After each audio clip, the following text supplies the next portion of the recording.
Hi అండి, welcome back to my channel. ఈరోజు నేను ఇంట్లోనే హెల్తీ అయిన ఒక స్వీట్ అయితే రెడీ చేయబోతున్నాను. దాని పేరు వచ్చి బాదం చెక్కి. ముందుగా స్టవ్ అంటించుకొని పాన్ పెట్టుకొని పాన్ లైట్గా వేడెక్కిన తర్వాత ఒక కప్పు బాదం పప్పులను వేసుకోవాలి. బాదం పప్పులు వేసుకున్న తర్వాత లో టు మీడియం ఫ్లేమ్లో బాదం పప్పులపై ఉన్న పట్టు పేలేంతవరకు ఈ బాదం పప్పులను వేయించుకోవాలి. ఇలా వేగిన బాదం పప్పుల్లోకి ఒక ఇలాచీ, ఒక 5 జీడిపప్పులు కూడా వేసుకుంటే బాగుంటుందండి. నేనైతే జీడిపప్పులు వేయలేదు. ఇలా ఒక్క నిమిషం పాటు రోస్ట్ అయిన తర్వాత స్టవ్ ఆఫ్ చేసి చల్లారనివ్వాలి. తర్వాత మిక్సీ జార్లో వేసుకొని ఇలా ఫోర్స్గా గ్రైండ్ చేసుకోవాలి.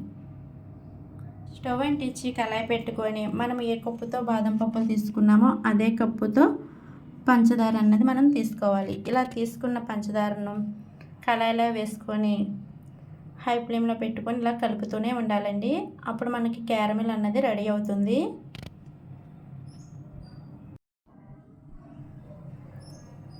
ఇలా కలుపుతూ ఉండగా మనకి ఇంకా క్యారమిల్ అన్నది రెడీ అయిపోయింది కదండి. ఇలా రెడీ అయిన క్యారమిల్లోకి ముందుగా గ్రైండ్ చేసి పెట్టుకున్న బాదం పౌడర్ని వేసుకొని సిమ్లో పెట్టుకొని బాగా కలుపుతూ ఉండాలి.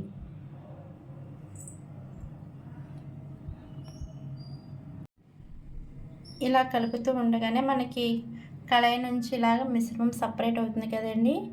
అప్పుడు ఇంకా స్టవ్ ఆఫ్ చేసేసుకొని దీనిని నెయ్యి రాసుకున్న ఒక ప్లేట్లో వేసుకోవాలి.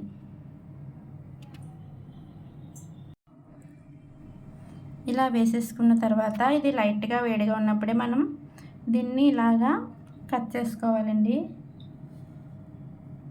ఇలా కట్ చేసుకున్న తర్వాత నేనైతే ఇలా బాదం పప్పు పెట్టుకున్నాను. చల్లారిన తర్వాత మనం చాకుతో ఇలా అనగానే ఈజీగా ఆ ప్లేట్ నుంచి అయితే అచ్చు అన్నది మనకు వచ్చేస్తుందండి. దీన్ని ఇప్పుడు ఇలా పీసెస్ కింద విరిపేసుకుంటే ఎంతో టేస్టీ అలాగే హెల్దీ అయిన బాదం చెక్కి అయితే రెడీ అండి. ఇది పిల్లలకి పెట్టినా చాలా ఇష్టంగా తింటారు. మీరు కూడా ఇలా అయితే ట్రై చేయండి. ఈ వీడియో కనుక నచ్చినట్లయితే లైక్ చేసి ఛానల్ని సబ్స్క్రైబ్ చేసుకోండి.